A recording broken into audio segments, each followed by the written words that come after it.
2025 ମସିହା ଜୁଲାଇ ମାସ 13 ତାରିଖରେ ମୁକ୍ତିମୋକ୍ଷ କ୍ଲାସରେ ଶ୍ରୀ ଭଗବାନ ପ୍ରଦାନ କରିଥିବା ଜ୍ଞାନର ଓଡ଼ିଆ ଅନୁବାଦ। ପ୍ରଥମ ପ୍ରଶ୍ନ, ପ୍ରିୟ ଶ୍ରୀ ଭଗବାନ, ଆପଣଙ୍କୁ କିପରି ବୁଝିବା ଏବଂ ଆପଣଙ୍କ ସହିତ କିପରି ବନ୍ଧନ ସୁଦୃଢ଼ କରିବା? ଶ୍ରୀ ଭଗବାନଙ୍କ ଉତ୍ତର, ଆମକୁ ବୁଝିବା ଏକ ଦୀର୍ଘ ଯାତ୍ରା ଅଟେ।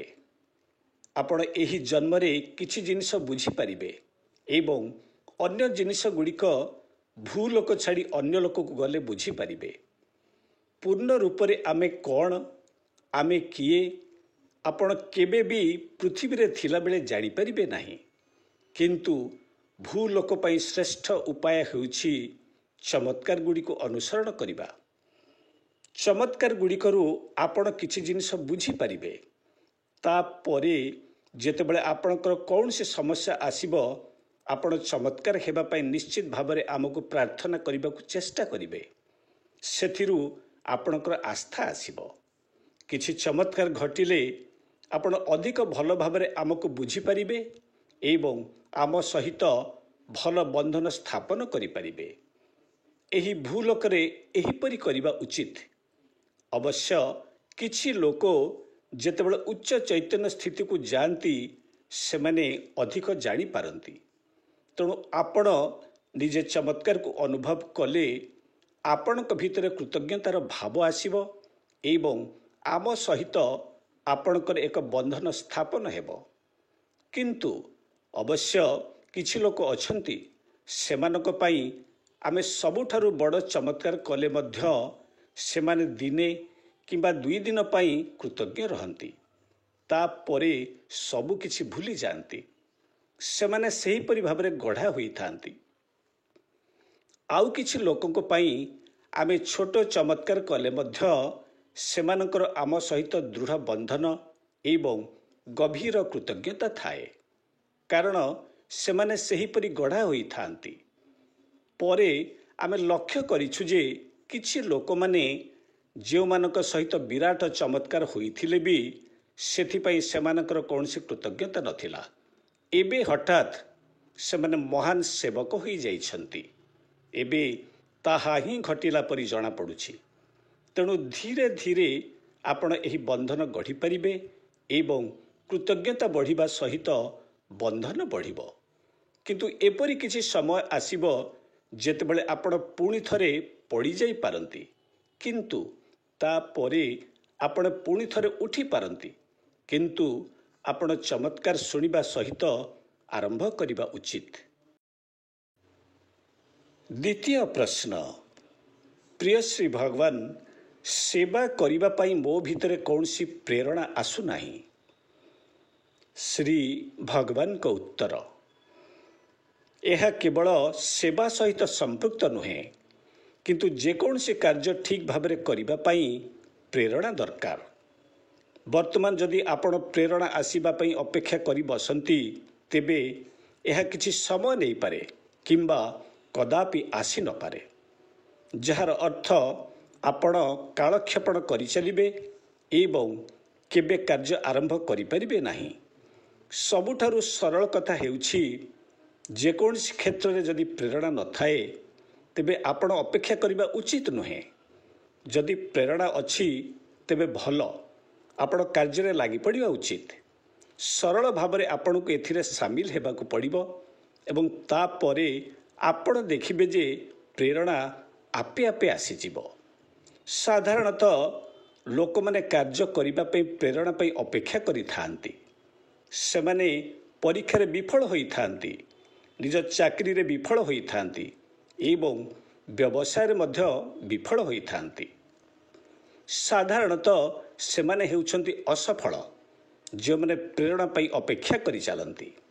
ବେଳେବେଳେ ସେମାନେ ପ୍ରେରଣା ପାଆନ୍ତି, ବେଳେବେଳେ ସେମାନେ ବହୁତ ବିଳମ୍ବରେ କିମ୍ବା ଭୁଲ ସମୟରେ ଏହା ପାଆନ୍ତି।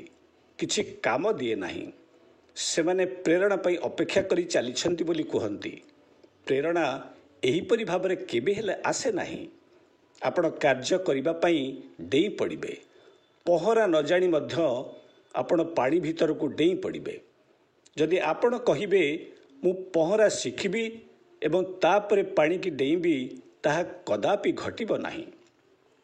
ଯଦି ଆପଣ ପାଣି ଭିତରକୁ ଡେଇଁବେ, ତେବେ ହିଁ ଆପଣ ପହଁରିବାକୁ ଆରମ୍ଭ କରିବେ। ସେହିଭଳି ଆପଣଙ୍କୁ କାର୍ଯ୍ୟ କରିବା ପାଇଁ ଡେଇଁ ପଡ଼ିବାକୁ ପଡ଼ିବ। ଥରେ ଆପଣ କାର୍ଯ୍ୟ କରିବାକୁ ଆରମ୍ଭ କଲେ ପ୍ରେରଣା ସ୍ୱୟଂ ଆସିଯାଏ। ନିଜ ବହିକୁ ଉଠାନ୍ତୁ ଏବଂ ନିଜକୁ ବାଧ୍ୟ କରି ଅଧ୍ୟୟନ ଆରମ୍ଭ କରନ୍ତୁ, ପ୍ରେରଣା ଆସିଯିବ। ନିଜର କାର୍ଯ୍ୟ ଆରମ୍ଭ କରନ୍ତୁ, ପ୍ରେରଣା ଆସିଯିବ। ସଫଳ ବ୍ୟକ୍ତିମାନେ ଏହି ଉପାୟରେ କାର୍ଯ୍ୟ କରିଥାନ୍ତି। ବିଫଳ ହେଉଛନ୍ତି ସେହିମାନେ ଯେଉଁମାନେ ସର୍ବଦା ପ୍ରେରଣା ପାଇଁ ଅପେକ୍ଷା କରିଥାନ୍ତି। ଅତି ସଫଳ ବ୍ୟକ୍ତିମାନେ କାର୍ଯ୍ୟରେ ଆଗେଇ ଚାଲନ୍ତି ଏବଂ କିଛି ସମୟ ମଧ୍ୟରେ ସେମାନେ ପ୍ରେରଣାରେ ଭରି ଯାଆନ୍ତି। ସେବା କ୍ଷେତ୍ରରେ ମଧ୍ୟ ସମାନ କଥା ପ୍ରଯୁଜ୍ୟ। ଯଦି ଆପଣ କହିବେ ମୁଁ ସେବା କରିବା ପାଇଁ ପ୍ରେରଣା ପାଇଁ ଅପେକ୍ଷା କରିବି, ଏହା କେବେ ଆସିନପାରେ। ଏହା ଆସିପାରେ, ମାତ୍ର ସାଧାରଣତଃ ଏହା ସେପରି ହୋଇନଥାଏ। କିନ୍ତୁ ଯଦି ଆପଣ କିଛି କରିବା ଆରମ୍ଭ କରନ୍ତି, ତେବେ ଆପଣ ଦେଖିବେ ଯେ ଆପଣଙ୍କୁ ସମ୍ପୂର୍ଣ୍ଣ ପ୍ରେରଣା ମିଳିଯିବ ଏବଂ ତାପରେ ଦ୍ୱାର ଖୋଲିବାକୁ ଆରମ୍ଭ ହେବ। ଅବଶ୍ୟ ଯଦି ଆପଣଙ୍କର ପ୍ରାର୍ଥନା ଶକ୍ତି ଅଛି, ଏହା ବହୁ ଶୀଘ୍ର ଘଟିବ।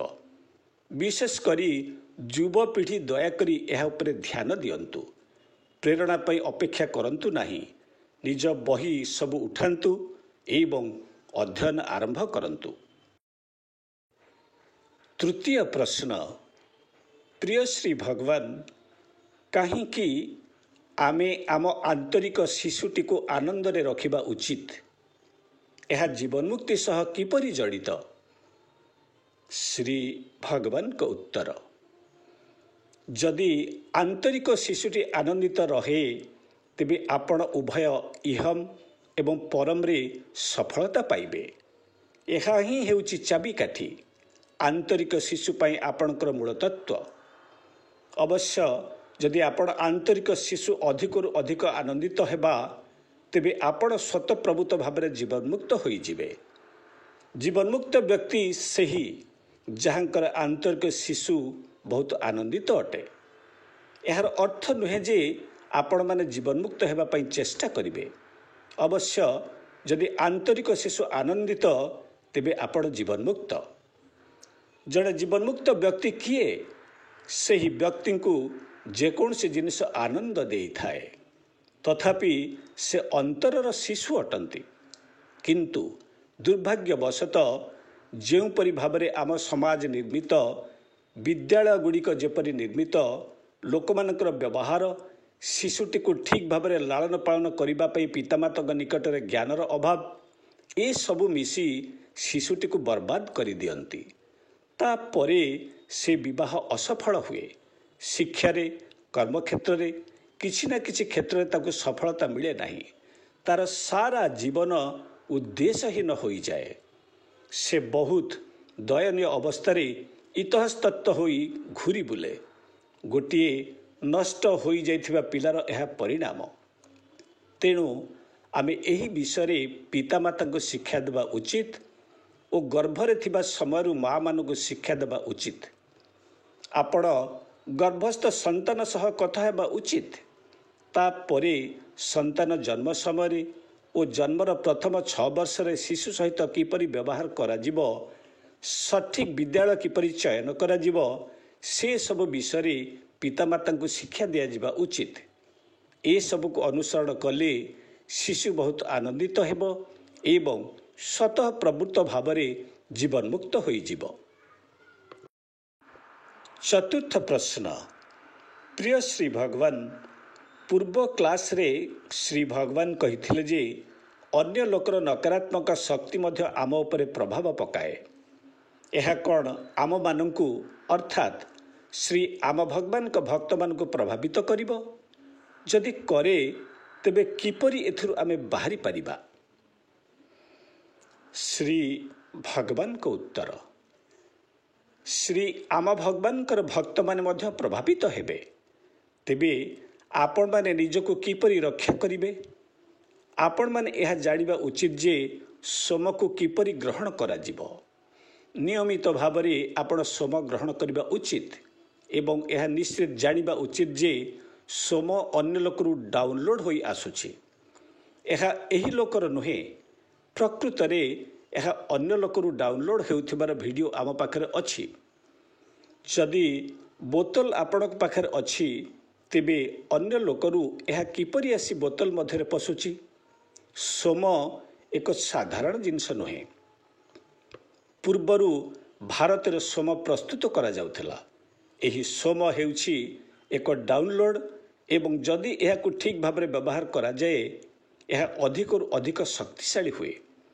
आपण माने सोम नहीं ताकू पी दियंती, एपरि करिबा उचित नुहे। सोम भगवान को कृपारु आसीथिबा एक दिव्य पदार्थ जानी अशेष कृतज्ञतार सह यह धरी रखंतु। यह आपण को पई चमत्कार करिबो जानी यह पान करंतु। जेतेबेले सोम आपण को शरीर रे प्रवेश करिबो आपण एक शक्ति को अनुभव करि परिबे। यह ही सोम ग्रहण करिबार प्रकृत विधि। आपण जदि ठीक भाव में यह ग्रहण करती यह आपण को अनेक समस्यार समाधान करदेव। तापरे आपण देखिबे जे आपण को चतुःपार्श्वर थिबा नकारात्मक शक्ति माने चली जिबे। प्रत्येक जिनिस आपण को हिसाब रे घटी चलिबो। तेणु आपण जानिबा उचित जे यह किपरि सठिक उपाय ग्रहण करा जिवो। अनेक यह साधारण जल पीवा परि पी दियंती, किंतु एपरि करिबा उचित नुहे। प्रकृत विधि विधान सह यह ग्रहण करा जिबा उचित। आपण सेपरि करंतु एवं चमत्कार को देखंतु। मु अनेक परीक्षार्थी को सोम जलर बोतल सांगरे नहीं परीक्षा हॉल को जिबार एवं जल पी परीक्षा देबार देखिछि। सेमाने परीक्षा रे बहुत भल करिसंती।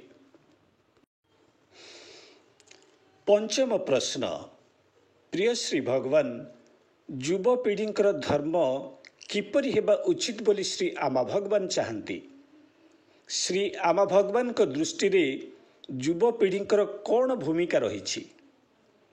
श्री भगवान को उत्तर, प्रथमतः आमे युवपीढ़ी भितर थिबा आंतरिक शिशु बहुत आनंद रे रहिबा चाहुछु।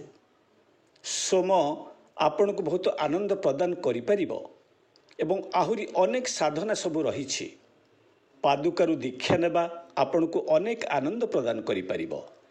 सेही सबु आपण को आंतरिक शिशु को आनंद रे भरी देई परिबो।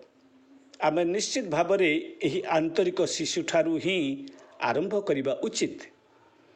एहा परे सबुठारु अधिक गुरुत्वपूर्ण हेउछि आमर यह जानिबा जे भारत खूब शीघ्र विश्वगुरु हेबाकु जाउछि एवं यह अत्यंत असाधारण भाव में हेबाकु जाउछि। आम राष्ट्रर युवपीढ़ी एथिरे एक गुरुत्वपूर्ण भूमिका निर्वाह करबाकु जाउछंती। तेणु युवपीढ़ींकर निहाती भाव में एक स्पष्ट उद्देश्य रहिबा उचित। सेमाने डाक्तर किंबा इंजीनियर हेबाकु चाहि पारंती बा सेमाने जहा मध्य हेबाकु चाहि पारंती, मात्र यह गुरुत्वपूर्ण जे सेमानकर एक स्पष्ट उद्देश्य रहिबा उचित जे सेमाने भारत को विश्वगुरु हेबारे एवं सनातन धर्मर पुनः स्थापन रे सहायता करिवे। एही दुईटुकु भिन्न करा जाई परिबो नाही। सेमानकर एही दर्शन एवं उद्देश्य रहिबा उचित। सेमाने डाक्तर किंबा इंजीनियर बा अन्य किछि हेबाकु चाहि पारंती, मात्र सबुठारु अधिक गुरुत्वपूर्ण हेउछि सेमानकर एक स्पष्ट उद्देश्य रहिबा उचित जे भारत को विश्वगुरु रे परिणत करिबा एवं सनातन धर्मर पुनः स्थापन करिबा। एही दुईटुकु पृथक करा जाई परिबो नाही। सेमानकर एही लक्ष्य और उद्देश्य निश्चित रहिबार अछि। तेणु आमर समस्त प्रक्रिया गुड़िक आपण यह घटित करैबा निमंते परिकल्पित होइछि। सीधा सड़क भाव में कहबाकू गले आमे निश्चय यह करिबा। आपण माने जानती आजिर युवपीढ़ी किपरि साधारण भाव में सेमाने जेकोसी प्रकार आध्यात्मिकता को अस्वीकार करती। ସେମାନେ ସେହିପରି ସମଗ୍ର ଯୁବ ସମାଜ ନ ହେଲେ ମଧ୍ୟ ବହୁତ ଯୁବକ ଯୁବତୀ ଏହିପରି। ସେଥିପାଇଁ ଆମେ ଏହାକୁ ସମ୍ପୂର୍ଣ୍ଣ ସୂକ୍ଷ୍ମ ଭାବରେ କରୁଛୁ ଏବଂ ଧୀରେ ଧୀରେ ଏହା ଭାରତ ପାଇଁ ଏବଂ ସନାତନ ଧର୍ମ ପାଇଁ ଚିର ପ୍ରତିଷ୍ଠିତ ହୋଇଯିବ। ଥରେ ଏହା ହୋଇଗଲେ ଆପଣ ଦେଖିବେ କିପରି ଆପଣଙ୍କର ସମ୍ପୂର୍ଣ୍ଣ ଜୀବନ ପରିବର୍ତ୍ତିତ ହୋଇଯିବ ଏବଂ ରାଷ୍ଟ୍ରର ପରିବର୍ତ୍ତନ ଆରମ୍ଭ ହେବ। ଅନେକ ବର୍ଷ ତଳେ ଏକ ପ୍ରଶ୍ନୋତ୍ତର କାର୍ଯ୍ୟକ୍ରମ ଚାଲିଥିଲା। ସେଠାରେ ଜଣେ ଯୁବକ ମୋତେ କିଛି ପ୍ରଶ୍ନ ପଚାରିଥିଲେ। ଏହାର ଉତ୍ତରରେ ମୁଁ ତାଙ୍କୁ କହିଲି ଯେ ଆପଣ ଭାରତ ଗଠନରେ ଧ୍ୟାନ ଦେବା ଉଚିତ। ଏହାପରେ ସେହି ବାଳକ କହିଥିଲେ, ଭାରତ ଗଠନ? ମୋର ବିଗତ ପରୀକ୍ଷାରେ ଗଣିତରେ 8 ନମ୍ବର ଥିଲା। କେବଳ 8 ରଖିବା ହିଁ ମୋ ପାଇଁ ସମ୍ଭବ ହୋଇଥିଲା ଏବଂ ଏଠାରେ ଶ୍ରୀ ଭଗବାନ କହୁଛନ୍ତି ମୁଁ ଭାରତ ଗଠନରେ ମନୋନିବେଶ କରିବି। ଏବେ ମୁଁ ଏହି ଲମ୍ବା କାହାଣୀକୁ ଛୋଟ କରିଦେଉଛି। ସେ କେଉଁ ଶ୍ରେଣୀରେ ଥିଲା ମୋର ସଠିକ ଭାବରେ ମନେ ନାହିଁ। ଏହାପରେ ସେ IITରେ ଯୋଗ ଦେଲା ଏବଂ ଏହା କଳ୍ପନାତୀତ ଥିଲା। ଏହାପରେ ସେ ଷ୍ଟାନଫୋର୍ଡରୁ ନିମନ୍ତ୍ରଣ ପତ୍ର ପାଇଲା। ସେ ସେଠାକୁ ଗଲା, ଖୁବ୍ ଭଲ ପ୍ରଦର୍ଶନ କରିଲା ଏବଂ PhD ଓ ଅନ୍ୟାନ୍ୟ ଅଭିଜ୍ଞତା ହାସଲ କରିଲା। ଏକଦା ସେ ମୁମ୍ବାଇ ଯିବା ନିମନ୍ତେ ଚେନ୍ନାଇ ବିମାନ ବନ୍ଦରରେ ଅପେକ୍ଷା କରିଥିଲା। ସେଠାରେ ଜଣେ ବୃଦ୍ଧ ବ୍ୟକ୍ତି ବସିଥିଲେ। ସେ ତାଙ୍କୁ ପଚାରିଲେ, ତୁମେ କେଉଁଠାକୁ ଯାଉଛ? ସେ କହିଲେ, ମୁଁ ଏକ ସାକ୍ଷାତକାରରେ ଯୋଗ ଦେବା ପାଇଁ ମୁମ୍ବାଇ ଯାଉଛି। ତେଣୁ ସେହି ବ୍ୟକ୍ତି ଜଣକ ପଚାରିଲେ, ତୁମେ କ'ଣ ସେହି ଚାକିରି ପାଇବ? ସେହି ଯୁବକ ଜଣକ କହିଲେ, ନା, ମୁଁ ତାହା ପାଇବି ନାହିଁ। ମୁଁ IITରେ ଓ ଷ୍ଟାନଫୋର୍ଡରେ ପଢ଼ିଥିଲେ ମଧ୍ୟ ଏହା ପାଇବି ନାହିଁ, କାରଣ ଏହା ଏକ ଗୁରୁତ୍ୱପୂର୍ଣ୍ଣ ଚାକିରି ଅଟେ ଯେଉଁଠି ଆପଣଙ୍କୁ ରାଷ୍ଟ୍ର ନିମନ୍ତେ ନିଷ୍ପତ୍ତି ନେବାକୁ ପଡ଼ିବ। ତେଣୁ ମୁଁ ଏହା ପାଇବି ନାହିଁ। ମୋର କୌଣସି ଅଭିଜ୍ଞତା ନାହିଁ।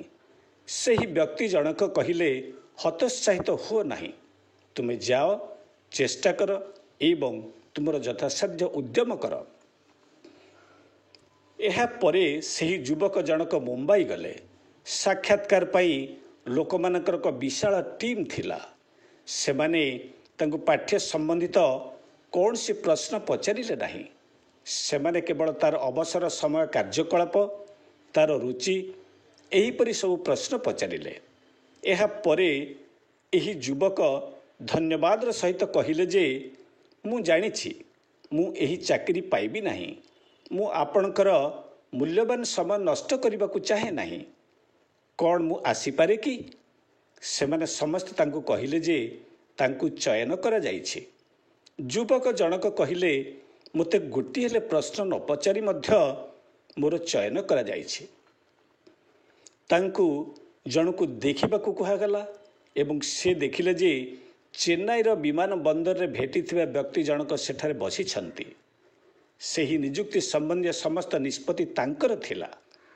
ତେଣୁ ସେ ଆଗରୁ ସମସ୍ତଙ୍କୁ ଏକଥା ଜଣାଇ ଦେଇଥିଲେ ଯେ ତାଙ୍କର ଚୟନ ସରିଛି।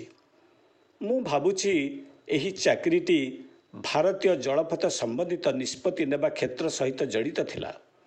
ଯେହେତୁ ଏହା ଅନେକ ବର୍ଷ ତଳର କଥା, ମୁଁ ତାହା ଭୁଲି ଯାଇଛି। ଏହାପରେ ସେ ଜଣେ ଅତ୍ୟନ୍ତ ପ୍ରଭାବଶାଳୀ ବ୍ୟକ୍ତିରେ ପରିଣତ ହେଲେ ଏବଂ ଭାରତ ପାଇଁ ବିରାଟ କାର୍ଯ୍ୟ ସବୁ କରିଲେ।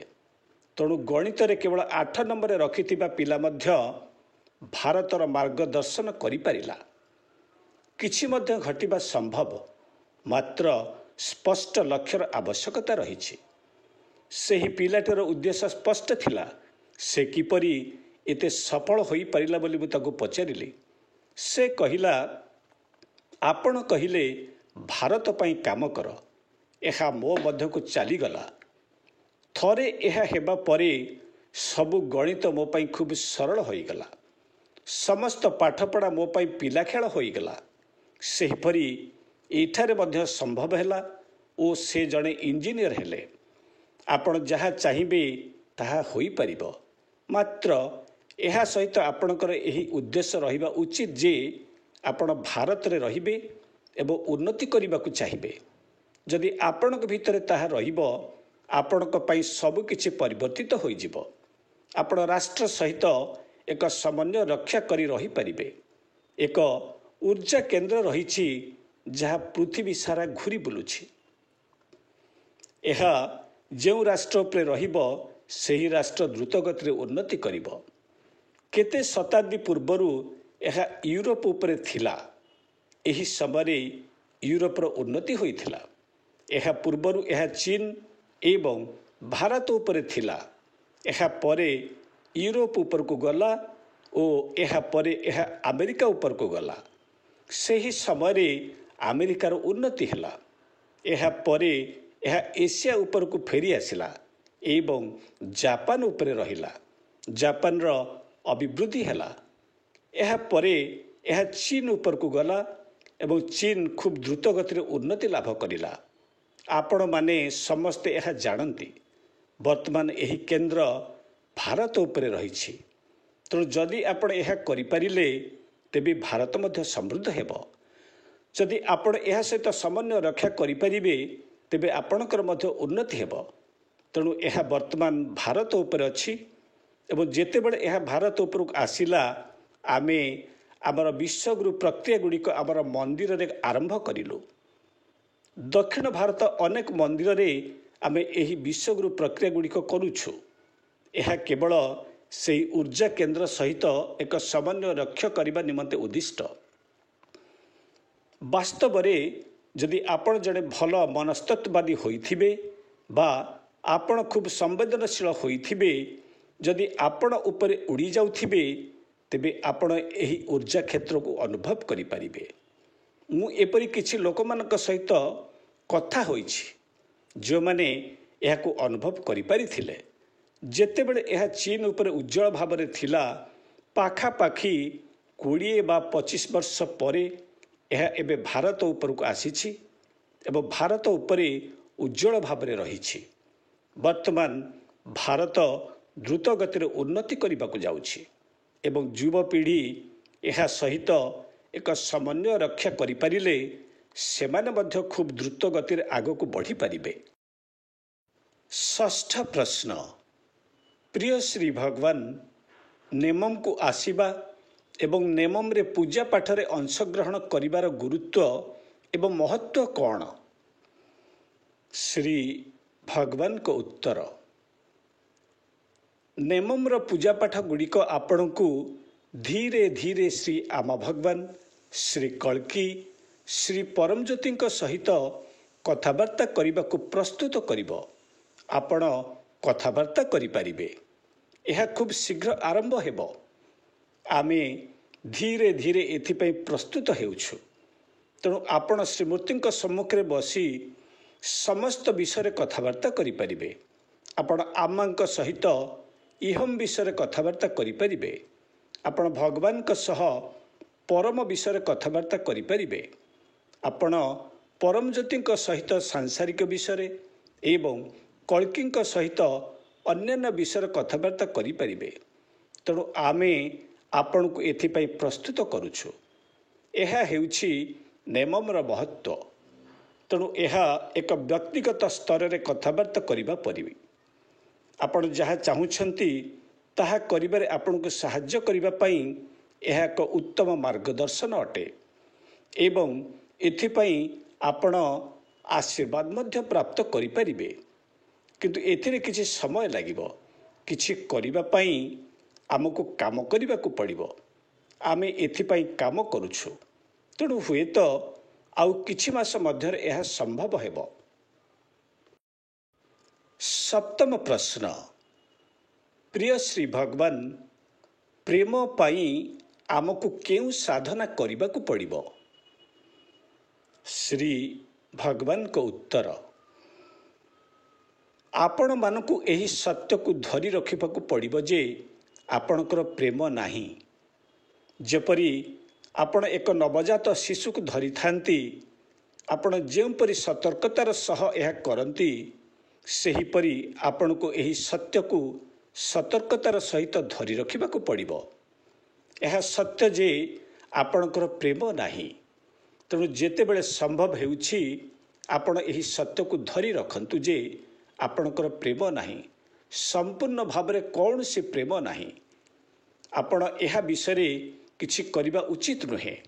ଆପଣ କହିବା ଉଚିତ ନୁହେଁ ଯେ ଆପଣ ଏହା କରିବେ, ତାହା କରିବେ, ପ୍ରେମ କରିବାକୁ ଚେଷ୍ଟା କରିବେ। ଆପଣ ଆହୁରି ଭୟଙ୍କର ହୋଇଯିବେ। ଆପଣ ଏହି ସତ୍ୟ ସହିତ ରୁହନ୍ତୁ ଯେ ଆପଣଙ୍କର ପ୍ରେମ ନାହିଁ। ନିଜର ମୂଲ୍ୟାଙ୍କନ କରିବା ବନ୍ଦ କରନ୍ତୁ। ନିଜର ନିନ୍ଦା କରନ୍ତୁ ନାହିଁ। କେବଳ ଏହି ସତ୍ୟ ସହିତ ରୁହନ୍ତୁ ଯେ ପ୍ରେମ ନାହିଁ, କିନ୍ତୁ ଏହା ବିଷୟରେ ସଚେତନ ରୁହନ୍ତୁ। ଆପଣ କହିବା ଉଚିତ ନୁହେଁ, ଠିକ୍ ଅଛି, ମୋର ପ୍ରେମ ନାହିଁ ଏବଂ ଏହାକୁ ଭୁଲିଯିବେ। ଏଠାରେ ଏହା କୁହାଯାଉ ନାହିଁ। ଆପଣ ଅନୁଭବ କରିବା ଉଚିତ ଯେ ଆପଣଙ୍କର ପ୍ରେମ ନାହିଁ ଏବଂ ତାପରେ ବାକି ସବୁ ଚମତ୍କାର ଭାବରେ ଘଟିବ। ଆପଣଙ୍କୁ କିଛି କରିବାକୁ ପଡ଼ିବ ନାହିଁ। ପ୍ରକ୍ରିୟା ଆରମ୍ଭ ହେବ। ଆପଣ ସେହି ସତ୍ୟ ସହିତ ରହିବା ହେଉଛି ପ୍ରକ୍ରିୟା। ଅନେକ ଜିନିଷ ଘଟିବାକୁ ଆରମ୍ଭ ହେବ ଯାହା ବିଷୟରେ ଆପଣ ଜାଣିନାହାନ୍ତି। ଏହା ଆପଣଙ୍କୁ ବୁଝାଇ ହେବ ନାହିଁ, କିନ୍ତୁ ତାପରେ ଗୋଟିଏ ଭଲ ଦିନରେ ଆପଣ ଦେଖିବେ ଯେ ଧୀରେ ଧୀରେ ପ୍ରେମ ପ୍ରସ୍ଫୁଟିତ ହେଉଛି। ସ୍ୱୟଂଚାଳିତ ଭାବରେ ଏହା ପୁଷ୍ପିତ ହେବା ଆରମ୍ଭ କରୁଛି, କାରଣ ଶରୀର ମଧ୍ୟ ଏଥିରେ ଏକ ବଡ଼ ଅଂଶୀଦାର। ଯେତେବେଳେ ଆପଣ ଯେକୌଣସି ପ୍ରାଣୀର ଛୋଟ ପିଲାକୁ, ହାତୀ ହେଉ, ପିମ୍ପୁଡ଼ି ହେଉ, ବାଘ ହେଉ, ହରିଣ ହେଉ, ମଣିଷ ହେଉ, ଯେକୌଣସି ଛୋଟ ନବଜାତ କିମ୍ବା ସଦ୍ୟ ଜନ୍ମିତ କୀଟ, ଯେକୌଣସି ପ୍ରାଣୀର ଦେଖିବେ, ଆପଣ ସ୍ୱାଭାବିକ ଭାବରେ ପ୍ରେମକୁ ଅନୁଭବ କରିବେ। ଏହା ପ୍ରକୃତରେ ଏକ ରାସାୟନିକ ପ୍ରତିକ୍ରିୟା। ଆପଣ ସେହି ପ୍ରେମକୁ ପ୍ରାପ୍ତ କରିବେ। ଆପଣଙ୍କ ଶରୀରରେ ଏକ ଚିହ୍ନ ଆସିବ। ଏହାକୁ ଚେଷ୍ଟା କରନ୍ତୁ ଏବଂ ଦେଖନ୍ତୁ ଏହା ପ୍ରକୃତରେ ଆସିବ। ସେହିପରି ଯଦି ଆପଣ କହିବେ ନାହିଁ ଯେ ଆପଣ ଏକ ଭୟଙ୍କର ବ୍ୟକ୍ତି, ଆପଣ ପ୍ରକୃତରେ ଏକ ପ୍ରାଣୀ, କାରଣ ଆପଣଙ୍କ ମା ଏପରି ବ୍ୟବହାର କରିଥିଲେ, ଆପଣଙ୍କ ବାପା ଏପରି ବ୍ୟବହାର କରିଥିଲେ, ଆପଣଙ୍କ ବନ୍ଧୁମାନେ ଆପଣଙ୍କ ସହିତ ଏହା କରିଥିଲେ। ଏହି ପ୍ରକାରର କାହାଣୀ ନ କହିବେ ଆପଣଙ୍କର ପ୍ରେମ ନାହିଁର ସତ୍ୟ ସହିତ ଆପଣ ରହିପାରିବେ। ତାପରେ ଆପଣ ଅନୁଭବ କରିବେ ଯେ ଆପଣଙ୍କ ସହିତ କିଛି ଘଟିବ। ଆମେ ତାହା ବ୍ୟାଖ୍ୟା କରିପାରିବୁ, କିନ୍ତୁ ତାହା ଆବଶ୍ୟକ ନାହିଁ। ଏହା ଅତ୍ୟଧିକ ବିଜ୍ଞାନ ହେବ। ଆପଣ ପ୍ରେମକୁ ଆବିଷ୍କାର କରିବେ। ଅଷ୍ଟମ ପ୍ରଶ୍ନ। ପ୍ରିୟ ଶ୍ରୀ ଭଗବାନ, ଆମେ 4 ମାସ ପୂର୍ବରୁ ଶ୍ରୀ ଭଗବାନଙ୍କ ଦୀକ୍ଷା ଦର୍ଶନରେ ଅଂଶଗ୍ରହଣ କରିଛୁ ଏବଂ ଆଗାମୀ ଦିନରେ ଶ୍ରୀ ଆମାଙ୍କ ଦୀକ୍ଷା ଦର୍ଶନରେ ଅଂଶଗ୍ରହଣ କରିବା ସମୟରେ ଏହାର ପ୍ରଭାବ କିପରି ପଡ଼ିବ? ଶ୍ରୀ ଭଗବାନଙ୍କ ଉତ୍ତର। ଶ୍ରୀ ଭଗବାନଙ୍କ ଦର୍ଶନରେ ଏହା ପରମରେ ଆପଣଙ୍କ ବିକାଶ ପାଇଁ ଏକ ବୀଜ ବପନ ଥିଲା, ଯାହା ଶୀଘ୍ର ବିକଶିତ ହେବ ଏବଂ ପୁଷ୍ପିତ ହେବାକୁ ଆରମ୍ଭ କରିବ। ଶ୍ରୀ ଆମାଙ୍କ ଦର୍ଶନରେ ଏହା ମୁଖ୍ୟତଃ ଇହମ୍ ପାଇଁ ହେବ। ଯଦି ଆପଣ ଅନୁଭବ କରନ୍ତି ଯେ ଆପଣଙ୍କୁ ଆପଣଙ୍କର ଇହମ୍ରେ ଦ୍ରୁତ ଅଗ୍ରଗତି ଆବଶ୍ୟକ, ତେବେ ଏହା ଶ୍ରୀ ଆମଙ୍କ ଦର୍ଶନରେ ହିଁ ସମ୍ଭବ। ତେଣୁ ଆମେ ଆପଣଙ୍କୁ ପରମ ଦର୍ଶନ ପାଇଁ ସ୍ଥାନ ଦେଇଛୁ। ଆପଣ ଆଗାମୀ ବର୍ଷ ଗୁଡ଼ିକରେ ଏହାର ପରିପ୍ରକାଶ ହେଉଥିବାର ଦେଖିବେ। ଶ୍ରୀ ଆମଙ୍କ ଦୀକ୍ଷା ଇହମ୍ ପାଇଁ ହେବ। ଇହମ୍ରେ ଯଦି ଆପଣ ଶୀଘ୍ର ଫଳାଫଳ ପାଇବାକୁ ଚାହାନ୍ତି, ତେବେ ଏହା ଶ୍ରୀ ଆମଙ୍କ ଅନୁଗ୍ରହରୁ ହେବ। ଅନେକ ଲୋକ ଯେଉଁମାନେ 3000 ଟଙ୍କା, 5000 ଟଙ୍କା, 10,000 ଟଙ୍କା ରୋଜଗାର କରିଥାନ୍ତେ, ଆଜିକା ଦିନରେ ଲକ୍ଷ ଲକ୍ଷ ଟଙ୍କା ରୋଜଗାର କରୁଛନ୍ତି। ସେମାନେ ମୂଳତଃ କିଛି ବର୍ଷ ପୂର୍ବେ ଆମର ଦର୍ଶନ ନେଇଥିବା ଲୋକ।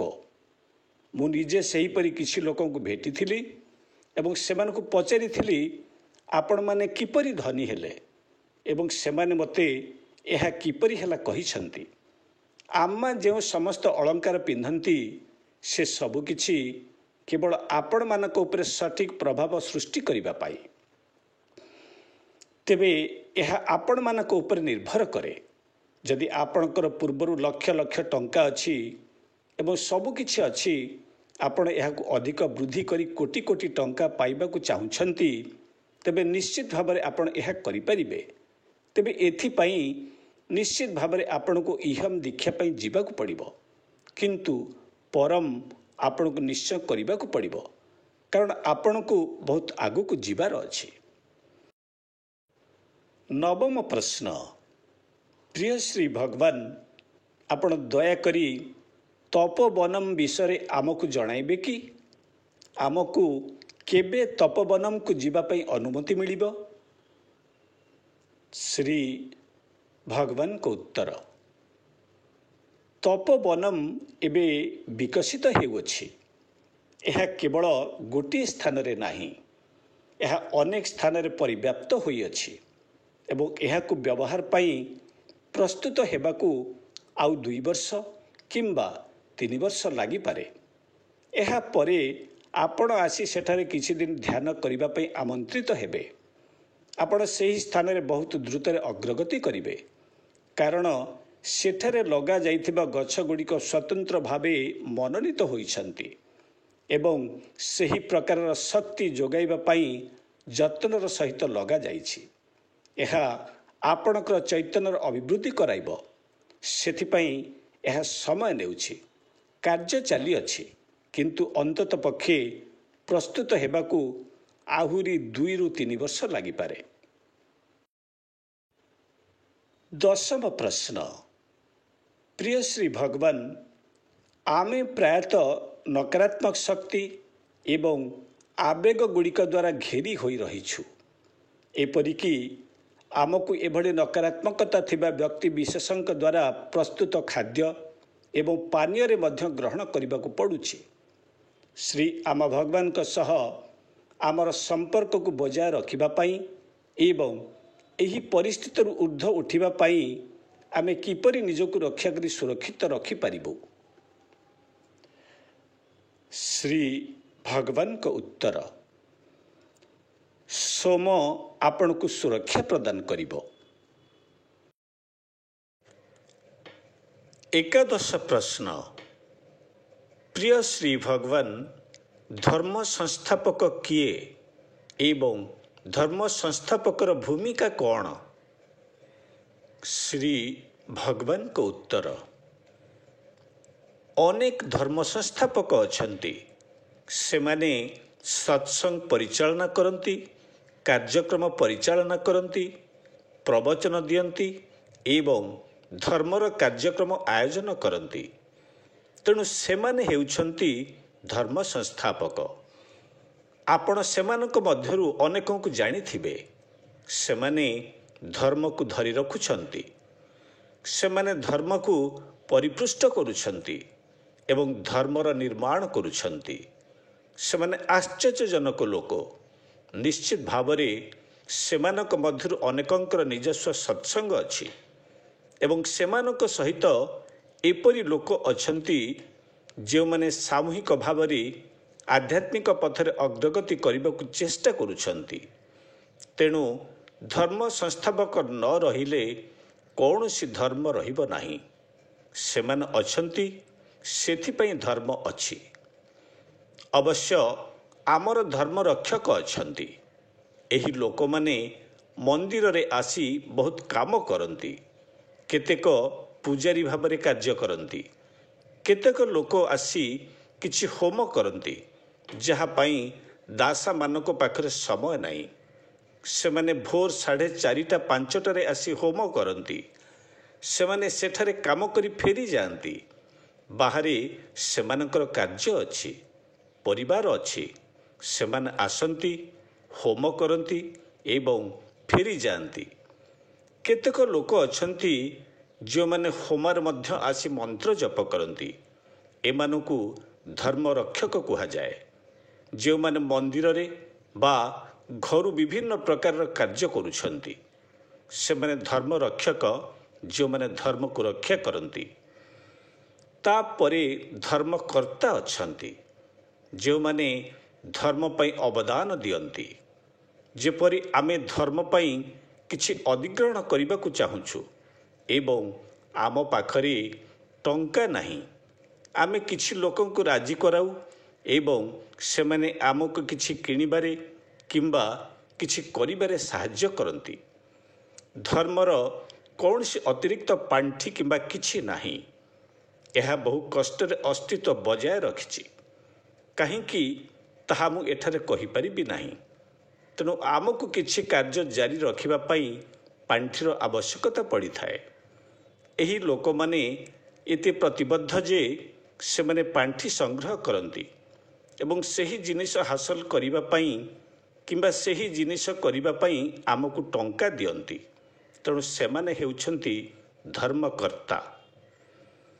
ତେଣୁ ଧର୍ମ ସଂସ୍ଥାପକ ଅଛନ୍ତି, ଧର୍ମ ରକ୍ଷକ ଅଛନ୍ତି ଏବଂ ଧର୍ମକର୍ତ୍ତା ଅଛନ୍ତି।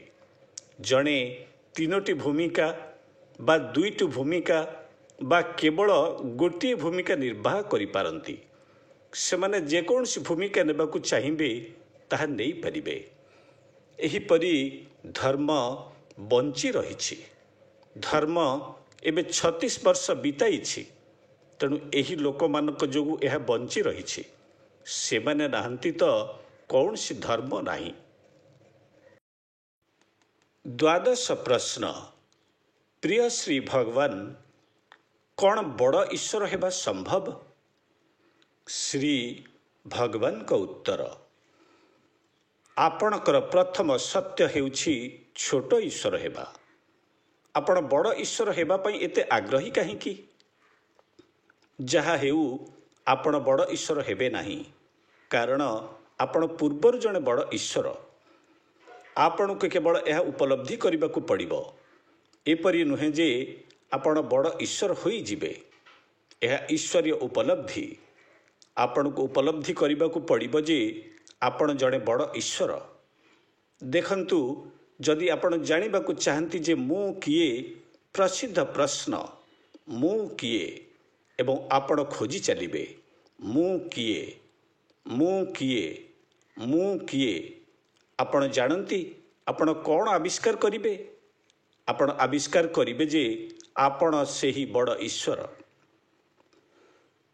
ଆପଣ ଦେଖନ୍ତୁ, ଆପଣ ଜଣେ ବଡ଼ ଈଶ୍ୱର ହେବାକୁ ଚାହାନ୍ତି, କିନ୍ତୁ ଆପଣଙ୍କୁ ଜାଣିବାକୁ ପଡ଼ିବ ଯେ ବଡ଼ ଈଶ୍ୱର କିଏ। ତେଣୁ ଆପଣ ଖୋଜି ଚାଲନ୍ତି ଏବଂ ଦେଖନ୍ତି ଯେ ବଡ଼ ଈଶ୍ୱର କିଏ। ଆପଣ କ'ଣ ଆବିଷ୍କାର କରିବେ? ଆପଣ କେବଳ ନିଜକୁ ଆବିଷ୍କାର କରିବେ। ତେଣୁ ଯଦି ଆପଣ ନିଜକୁ ଆବିଷ୍କାର କରିବାକୁ ଚାହୁଁଛନ୍ତି, ଆପଣ ବଡ଼ ଈଶ୍ୱରଙ୍କୁ ଆବିଷ୍କାର କରିବାକୁ ଲକ୍ଷ୍ୟ ରଖନ୍ତୁ। ତାପରେ ଆପଣ ନିଜକୁ ଆବିଷ୍କାର କରିବେ। ଯଦି ଆପଣ ଈଶ୍ୱରଙ୍କୁ ଆବିଷ୍କାର କରିବାକୁ ଚାହୁଁଛନ୍ତି, ତେବେ ଆପଣଙ୍କୁ ନିଜ ଭିତରେ ପ୍ରବେଶ କରିବାକୁ ପଡ଼ିବ। ଯେପରି ରମଣ ମହର୍ଷି କହୁଥିଲେ, ମୁଁ କିଏ? ନିଜ ଭିତରେ ଗଭୀରତାକୁ ଯାଆନ୍ତୁ। ଆପଣ ଈଶ୍ୱରଙ୍କୁ ଆବିଷ୍କାର କରିବେ। ଯେହେତୁ ଆପଣ ଏକ ବଡ଼ ଈଶ୍ୱର ହେବାକୁ ଚାହୁଁଛନ୍ତି, ଆପଣଙ୍କୁ ନିଜକୁ ଆବିଷ୍କାର କରିବାକୁ ପଡ଼ିବ। ପ୍ରଶ୍ନ ପଚାରନ୍ତୁ, ମୁଁ କିଏ? ଆପଣ ଆବିଷ୍କାର କରିବେ ଯେ ଆପଣ ସେହି ମହାନ ଈଶ୍ୱର। କେବଳ ଜଣେ ବଡ଼ ଈଶ୍ୱର ଅଛନ୍ତି ଏବଂ ଆପଣ ସେହି ବଡ଼ ଈଶ୍ୱର। ଆପଣ କେବଳ ତାହା ଜାଣନ୍ତି ନାହିଁ। ସମସ୍ୟା ହେଉଛି ଆପଣଙ୍କର ବୁଝିବା। ଆପଣଙ୍କ ଭିତରୁ ପ୍ରତ୍ୟେକ ହେଉଛନ୍ତି ବଡ଼ ଈଶ୍ୱର। ଆମେ ଆପଣଙ୍କୁ ସେଠାକୁ ନେଇଯିବାକୁ ଚେଷ୍ଟା କରୁଛୁ। ଏବେ ଆମେ କେବଳ ଆପଣଙ୍କର ଇହମ୍ ସମସ୍ୟା ଉପରେ ଧ୍ୟାନ ଦେଉଛୁ। ମୂଳତଃ 95% ସମୟ ଇହମ୍ ସମସ୍ୟା ପାଇଁ ବିତିଯାଏ। ମାତ୍ର 5% ସମୟ ପରମ ପାଇଁ ଯାଏ। ବର୍ତ୍ତମାନ ଅନେକ ଲୋକ ପରମ ଉପରେ ଧ୍ୟାନ ଦେଉଛନ୍ତି। ସେମାନେ ଦ୍ରୁତ ପ୍ରଗତି କରୁଛନ୍ତି ଏବଂ ବର୍ତ୍ତମାନ ସମ୍ପୂର୍ଣ୍ଣ ଜୀବନମୁକ୍ତ। ସାରା ବିଶ୍ୱରେ ସେମାନେ ଅନେକ ଦେଶରେ ମିଳିପାରିବେ। କେତେକ ଅନ୍ୟମାନଙ୍କୁ ତାଙ୍କର ସ୍ଥିତି ପ୍ରସାରିତ ମଧ୍ୟ କରିପାରନ୍ତି। ସେମାନଙ୍କର ଆବେଗ ପରମକୁ ଯିବା ପାଇଁ ଥିଲା, ତେଣୁ ସେମାନେ ଏହା କରିପାରିଲେ। ଅନ୍ୟମାନେ ଇହମରେ ଅଟକି ରହିଛନ୍ତି। ଏହା ଖରାପ ନୁହେଁ, କିନ୍ତୁ ଏଥିରେ ବହୁତ ସମୟର କେନ୍ଦ୍ରିତ ହେଉଛି, କାରଣ ସେମାନେ ଏପର୍ଯ୍ୟନ୍ତ ଏହାର ସମାଧାନ କରିପାରି ନାହାନ୍ତି। ଯଦି ସେମାନେ ସଠିକ୍ ମାର୍ଗର ଅନୁସରଣ କରିବେ, ତେବେ ଏହାର ସମାଧାନ ହୋଇପାରିବ। ତେଣୁ ଜିନିଷଗୁଡ଼ିକ ପରିବର୍ତ୍ତନ ହେଉଛି, ଯେପରି ଆମେ ସମଗ୍ର ବିଶ୍ୱରେ ଲୋକମାନେ ପରିବର୍ତ୍ତନ ହେଉଥିବାର ଦେଖୁଛୁ। ଜିନିଷଗୁଡ଼ିକ ଦ୍ରୁତ ଏବଂ ଦ୍ରୁତ ହେବା ଆରମ୍ଭ ହୋଇଛି। ତ୍ରୟୋଦଶ ପ୍ରଶ୍ନ। ପ୍ରିୟ ଶ୍ରୀ ଭଗବାନ, ଆମକୁ ଶକ୍ତିଶାଳୀ ସହସ୍ରନାମ ହୋମ ଏବଂ ଦୈବିକ ଉପସ୍ଥିତିର ଉପହାର ଦେଇଥିବାରୁ ଆମେ ଆମର ପ୍ରିୟ ଭଗବାନଙ୍କ ନିକଟରେ ଚିର କୃତଜ୍ଞ। ହୃଦୟ ପ୍ରସ୍ଫୁଟିତ ହେଲେ ଆମର ଆନ୍ତରିକ ସ୍ଥିତି ଏବଂ ଅନ୍ୟମାନଙ୍କ ସହିତ ସମ୍ପର୍କ କିପରି ହେବ ତାହା ଦୟାକରି ବ୍ୟାଖ୍ୟା କରନ୍ତୁ। ଶ୍ରୀ ଭଗବାନଙ୍କ ଉତ୍ତର। ଯେତେବେଳେ ଆପଣଙ୍କର ହୃଦୟ ପ୍ରସ୍ଫୁଟିତ ହେବ, ଖ୍ରୀଷ୍ଟଙ୍କ ଶିକ୍ଷା ଆପଣଙ୍କ ପାଇଁ ସତ୍ୟ ହେବ। ଖ୍ରୀଷ୍ଟ କହିଥିଲେ, ନିଜର ପଡ଼ୋଶୀମାନଙ୍କୁ ନିଜ ଭଳି ଭଲ ପାଆନ୍ତୁ। ଖ୍ରୀଷ୍ଟଙ୍କ ପାଖକୁ ଆସୁଥିବା ଯେକୌଣସି ବ୍ୟକ୍ତିଙ୍କୁ ସେ ନିଜ ପଡ଼ୋଶୀଙ୍କୁ ନିଜ ଭଳି ଭଲ ପାଇବାକୁ କହୁଥିଲେ। ଥରେ ଆପଣଙ୍କ ହୃଦୟ ପ୍ରସ୍ଫୁଟିତ ହେବା ପରେ ଆପଣ ନିଜ ପଡ଼ୋଶୀଙ୍କୁ ନିଜ ଭଳି ଭଲ ପାଇବେ। ଅନ୍ୟ କେହି ନାହାନ୍ତି, ଆପଣ ହେଉଛନ୍ତି ଅନ୍ୟ ଜଣେ। ଅନ୍ୟ ଏକ ବଡ଼ ଭ୍ରମ ହେଉଛି ଯେ ଆମେ ଭାବୁ ସେ ଆମେ ଭିନ୍ନ ଭିନ୍ନ, କିନ୍ତୁ ତାହା ଜମା ନୁହେଁ। ଆପଣ ଯେତେବେଳେ ଆଗକୁ ବଢ଼ିବେ, ବୁଝିପାରିବେ ଯେ ଆପଣ ପାଳିତ କୁକୁରଠାରୁ ମଧ୍ୟ ଅଲଗା ନୁହନ୍ତି। ଆଉ ଆଗକୁ ବଢ଼ିଲେ ଘର ଭିତରେ ଥିବା ମୂଷାଠାରୁ ମଧ୍ୟ ଆପଣ ଅଲଗା ନୁହନ୍ତି। ଆପଣ କାହା ଉପରେ ପ୍ରହାର କରୁଛନ୍ତି? ଆପଣ ନିଜ ଉପରେ ହିଁ ପ୍ରହାର କରୁଛନ୍ତି। ଆପଣ ଗୋଟିଏ ଗଛକୁ ଦେଖିବେ, ଆପଣ ବହୁତ ଶୀଘ୍ର ଜାଣିପାରିବେ ଯେ ଆପଣ ହିଁ ସେହି ଗଛ। ବାସ୍ତବରେ ଆପଣ ଏହା ଅନୁଭବ କରିବେ। ଆପଣ ଗଛ ସହିତ ମଧ୍ୟ କଥା ହୋଇପାରିବେ ଏବଂ ଗଛ ମଧ୍ୟ ଆପଣଙ୍କ ସହିତ କଥାବାର୍ତ୍ତା କରିବ। ଥରେ ସତ୍ୟଲୋକରେ କେହି ଗଛମାନଙ୍କୁ ସେମାନଙ୍କର ବୟସ ପଚାରୁଥିଲେ। ସେମାନେ ବହୁତ ପୁରୁଣା ସଂଖ୍ୟା କହିଲେ। ସେମାନେ 50-60 ପରି କିଛି ସଂଖ୍ୟା କହୁଥିଲେ।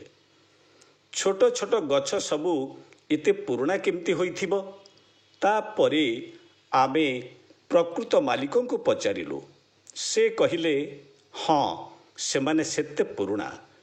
ଗଛଗୁଡ଼ିକ ଠିକ୍ କଥା କହୁଥିଲେ। ତାପରେ ଆମେ ସେମାନଙ୍କୁ ପଚାରିଲୁ, ସେମାନେ କାହିଁକି ଏତେ ଛୋଟ?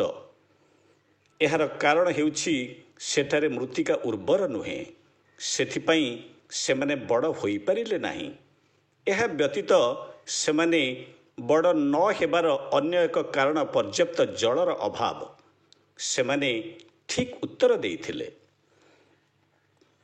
ଚୈତନ୍ୟ ସବୁଠାରେ ବିଦ୍ୟମାନ। ଆପଣଙ୍କର ହୃଦୟ ପ୍ରସ୍ଫୁଟିତ ହେଲେ ଏହା ଆପଣଙ୍କ ପାଇଁ ଅଧିକରୁ ଅଧିକ ସ୍ପଷ୍ଟ ହୋଇଯିବ। ବର୍ତ୍ତମାନ ଆପଣଙ୍କର ହୃଦୟ ବନ୍ଦ ହୋଇଯାଇଛି। ଆପଣଙ୍କ ଭିତରେ ଟିକିଏ ବି ପ୍ରେମ ନାହିଁ। ଏଭଳି ପରିସ୍ଥିତିରେ ଆପଣ କିପରି ଅନୁଭବ କରିପାରିବେ ଯେ ଆପଣ ଏବଂ ଗଛଟି ଏକ? ଥରେ ହୃଦୟ ପ୍ରସ୍ଫୁଟିତ ହେଲା ପରେ ସୂର୍ଯ୍ୟଙ୍କୁ ଦେଖନ୍ତୁ। ଆପଣ ଅନୁଭବ କରିବେ ଯେ ଆପଣ ଏବଂ ସୂର୍ଯ୍ୟ ଏକ ଅଟନ୍ତି। ଦେଖନ୍ତୁ, ଏହା ଏକ ଭିନ୍ନ ଦୁନିଆ ଯେଉଁଥିରେ ଆପଣ ରହିବେ। ଆପଣମାନେ ଏବେ ଯେଉଁଠି ରହୁଛନ୍ତି ତାହା ଏକ ବସ୍ତି। ଆପଣଙ୍କ ଜୀବନ ସେହି ବ୍ୟକ୍ତିଙ୍କ ପରି ଯିଏ ବସ୍ତିରେ ରହୁଛନ୍ତି। ଆପଣ କାହା ସହିତ ସଂଯୁକ୍ତତାକୁ ଅନୁଭବ କରୁନାହାନ୍ତି। ଆପଣ ନିଜକୁ ଭଲ ପାଆନ୍ତି କି? ନା, ତାହା ମଧ୍ୟ ନୁହେଁ। ଆପଣଙ୍କ ଅବସ୍ଥା ପ୍ରକୃତରେ ଭୟଙ୍କର ଅଟେ। କେବଳ ଗୋଟିଏ କଥା ହେଉଛି, ନର୍କରେ ବହୁତ ଶାରୀରିକ ପ୍ରହାର ଅଛି।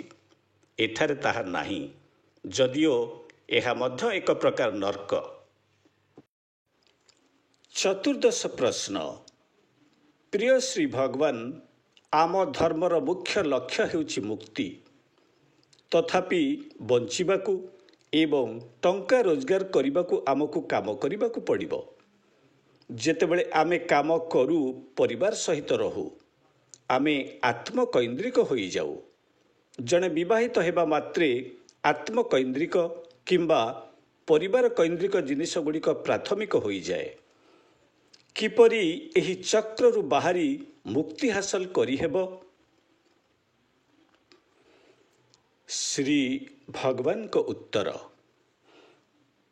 ଯେତେବେଳେ ଆମେ ମୁକ୍ତି ମୁକ୍ତି ମୁକ୍ତି ଦିନ ସାରା 20 ଥର କହିଥାଉ, ଆପଣ ଭାବିବା ଉଚିତ ନୁହେଁ ଯେ ତାହା ହେଉଛି ଆମର ଏକମାତ୍ର ଲକ୍ଷ୍ୟ।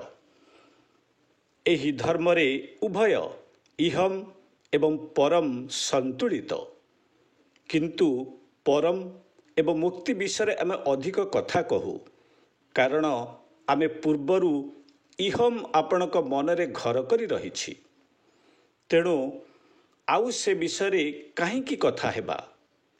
ଆମେ ଆପଣଙ୍କର ଆତ୍ମକୈନ୍ଦ୍ରିକତାକୁ ବିରୋଧ କରୁନାହୁଁ, କାରଣ ଆପଣଙ୍କର ମୁଁର ଭାବନା ଅଛି। ଆପଣ କିପରି କହିପାରିବେ ଯେ ମୁଁ ଆତ୍ମକୈନ୍ଦ୍ରିକ ହେବି ନାହିଁ? ଏହା ଅଛି। ମୁଁର ଭାବର ନିଜସ୍ୱ ଆବଶ୍ୟକତା ରହିଛି। ଏହାର ସୁରକ୍ଷା, ମହତ୍ଵ, ପ୍ରେମ ଓ ଅବଦାନର ଆବଶ୍ୟକତା ରହିଛି। ଏହାର ଅନେକ ଆବଶ୍ୟକତା ରହିଛି, ଯାହାର ଅର୍ଥ ହେଉଛି ଆପଣଙ୍କୁ ଅର୍ଥ, କିଛି ପରିମାଣରେ ଗୁରୁତ୍ୱ ଓ ପ୍ରତ୍ୟେକ ଜିନିଷ ଆବଶ୍ୟକ। ଆମେ ଏହି ଜିନିଷ ଗୁଡ଼ିକର ବିରୋଧ କରୁନାହୁଁ। ଆମେ ଏହିସବୁ ଆବଶ୍ୟକତା ଗୁଡ଼ିକୁ ପୂରଣ କରିବା ପାଇଁ ପ୍ରୟାସ କରୁଛୁ। ପ୍ରୋଗ୍ରାମିଂ ଓ ବାସନା ହେତୁ ଆପଣଙ୍କର ପରିପୂର୍ଣ୍ଣତା ଆସୁନାହିଁ। ଏପରି ଅନେକ କାରଣ ରହିଛି, ଯାହା ବିଷୟରେ ଆମେ ଅନେକ ଥର ଆଲୋଚନା କରିଛୁ। ତେଣୁ ଆମେ ଏହା ମାଧ୍ୟମରେ କାର୍ଯ୍ୟ କରି ଆପଣଙ୍କୁ ଜୀବନ ଉପଭୋଗ କରାଇବାକୁ ଚେଷ୍ଟା କରୁଛୁ। ଆପଣଙ୍କର ମୁଁର ଭାବ ରହିଛି, ଏହାକୁ ପରିପୂର୍ଣ୍ଣ କରନ୍ତୁ। ଆମେ ଆପଣଙ୍କୁ ସାହାଯ୍ୟ କରିବା ପାଇଁ ଅଛୁ। ମୁଁ ମୁକ୍ତି ବିଷୟରେ କହୁଛି ବୋଲି ଆପଣମାନେ ଭାବିବା ଉଚିତ ନୁହେଁ ଯେ ଆମେ ଚାହୁଁଛୁ ଯେ ଆପଣ ଏସବୁ ପରିତ୍ୟାଗ କରନ୍ତୁ ଏବଂ ତାପରେ ଆପଣ ମୁକ୍ତି ପାଇବେ। ଆପଣ ଏ ସମସ୍ତ ଜିନିଷ ସହିତ ମୁକ୍ତି ପାଇପାରିବେ। ଆପଣ ନିଶ୍ଚୟ ଜାଣିଥିବେ ଯେ କିଛି ରାଜା ଅଛନ୍ତି ଯେଉଁମାନେ ମୁକ୍ତ ଅଟନ୍ତି। ମୁଁ ବ୍ୟକ୍ତିଗତ ଭାବରେ ବିଶ୍ୱ ପ୍ରସିଦ୍ଧ ଜୀବନମୁକ୍ତ ବହୁତ ଧନୀ ଲୋକଙ୍କୁ ଜାଣିଛି।